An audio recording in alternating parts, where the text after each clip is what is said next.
નમસ્તે મિત્રો, હું છું ડૉક્ટર સ્નેહા। આજે ફરી આપની સમક્ષ લઈને આવી છું શરદ ઋતુચર્યા। શરદ ઋતુચર્યાથી શરૂઆત કરવાનું કારણ એક જ છે કે નવરાત્રિના પ્રારંભ સાથે શરદ ઋતુ શરૂ થશે।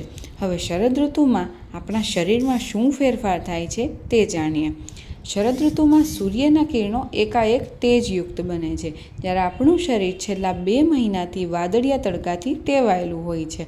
હવે અચાનક આવું બનતા શરીરમાં સંચિત થયેલી ગરમી બહાર નીકળે છે, જેથી ચામડીના વિકારો, લોહીના વિકારો, હાથ પગના તળિયામાં બળતરા, ભૂખ ન લાગવી, ખાટા ઓડકારા આવવા, પેટ ભારે લાગવું વગેરે જેવી સમસ્યા ઊભી થાય છે।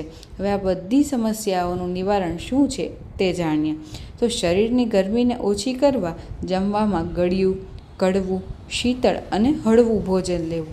ચોખા, જવ, ઘઉં વગેરેનું સેવન કરી શકાય છે, પરંતુ તેલ, અડદ, માંસ, ક્ષાર, દહીં, તીખી તળેલી વસ્તુ ઓછી લેવી, તેમજ દિવસે સૂવાનું ટાળવું। વધુ પડતા તડકા અને પૂર્વ દિશાની હવા લેવી નહીં। આપણે શરદ પૂનમમાં દહીંવડા તો ભૂલતા જ નથી, આ પણ એક વિચારવા યોગ્ય બાબત છે।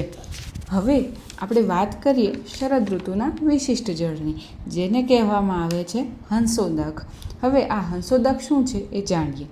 શરદ ઋતુ દરમિયાન સૂર્યના કિરણો અને ચંદ્રમાના કિરણો દ્વારા સ્વાભાવિક રીતે નિર્દોષ અને અગત્યના તારાના પ્રભાવથી જળ વિષરહિત થઈ જાય છે, જેથી તે અમૃત સમાન ફળ આપનાર બને છે। આથી તેનું સ્નાન અને પાન કરવું જોઈએ।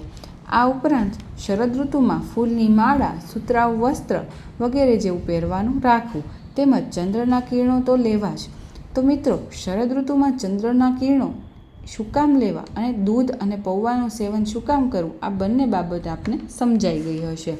હવે વાત આવે છે પિત્તના કારણે થતા રોગોમાં જો પરેજી રાખવામાં ન આવે તો બીજું શું કરી શકાય? તો એનો ઉપાય છે પંચકર્મ। હવે પંચકર્મ એટલે શું એ આપણે જાણીશું નેક્સ્ટ વિડીયોમાં। ત્યાર પૂરતું જય ધન્વંતરી, જય હિન્દ।